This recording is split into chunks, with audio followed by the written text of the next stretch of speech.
Assalamualaikum warahmatullahi wabarakatuh. Jumpa lagi di channel Alex Fans. Kali ini saya akan bertanya kepada guru saya ini, Ustadz Zain. Assalamualaikum Ustadz. Waalaikumsalam warahmatullahi wabarakatuh. Ini Ustadz, ini saya ada satu pertanyaan nih. Jadi kasus ini mengenai masalah sholat nih Ustadz. Kita langsung kepada pertanyaan aja untuk mempersingkat waktu. Ada satu orang ini asalnya dari Sumatera, Ustaz. Lalu beliau ini tinggal menetap sementara di Pulau Jawa. Tapi kemarin beliau sempat bilang kalau beliau sudah menetap di Pulau Jawa itu kurang lebih sekitar 3 bulanan. Tapi selama beliau menetap di sini, selalu setiap sholat itu sholatnya selalu dijamak. Menurut antum bagaimana nih Ustadz untuk menjawab yang sudah 3 bulan tapi masih menjalankan sholat jamak di sini? Gimana Ustadz? Mohon jawabannya. Ya, sebelumnya mesti kita ketahui bahwasanya bagi kita kaum muslimin itu ada rukhsah atau izin bagi kita dari muslimin yang melakukan suatu perjalanan, yaitu ada izin dari syariat untuk atau bisa menjamak atau menggosor sholat kita.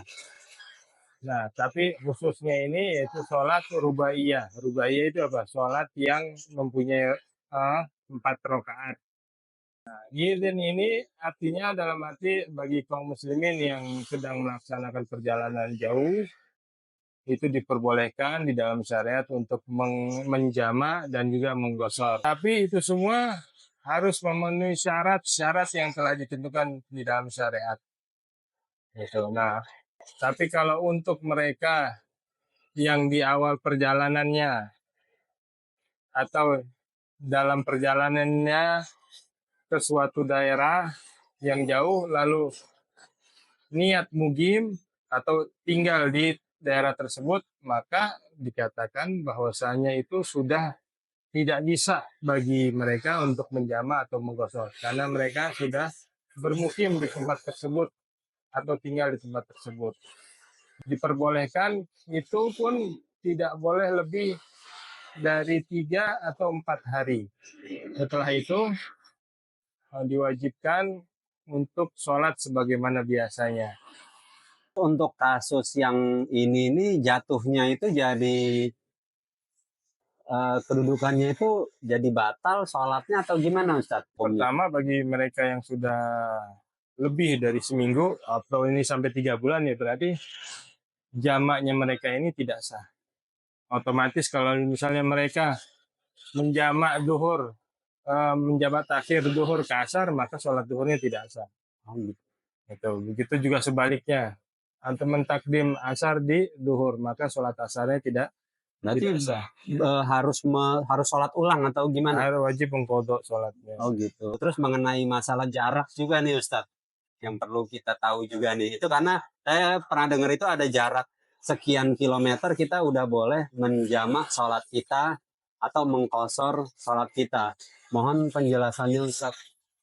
Ya, izin menjamak dan menggosor sholat bagi kaum muslimin itu diperbolehkan apabila perjalanan tersebut sudah melebihi marhalatain. Marhalatain itu kalau dihitung dengan artinya dua marhalah.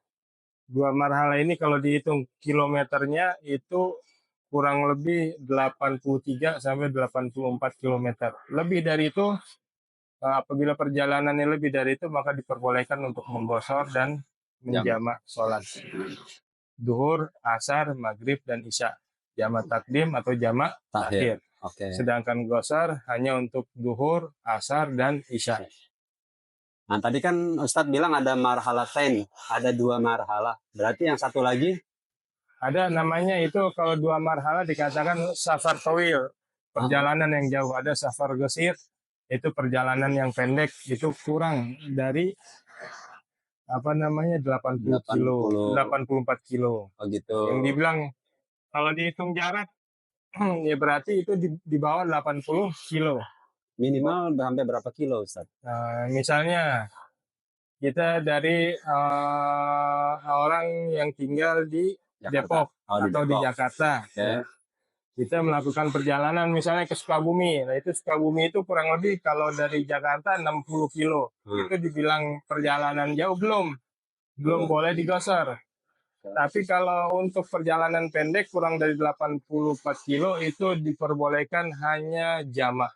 Oh, gitu. Antara sholat Duhur, Asar, Maghrib, dan Isya. Jadi Jakarta Bogor atau Jakarta Sukabumi bisa jamak tapi tidak bisa kosor. Tidak bisa. Oh, gitu. Karena belum sampai ke 84 kilo. Oke. Oke. Ya, Her Ustadz. Semoga bermanfaat untuk kita semuanya dalam beribadah itu, karena kalau kita tidak mengerti sebaiknya kita bertanya. Jadi kita tidak kesalahan seperti kasus yang barusan saya tanyakan kepada Ustaz. Mau nggak mau jadi sholat yang jamak yang sudah dijalankan itu dianggap batal dan harus mengulang sholatnya atau mengkodok sholatnya. Baik, terima kasih Ustadz atas ilmu yang disampaikan. Jazakallah khair. Assalamualaikum warahmatullahi wabarakatuh. Waalaikumsalam warahmatullahi wabarakatuh.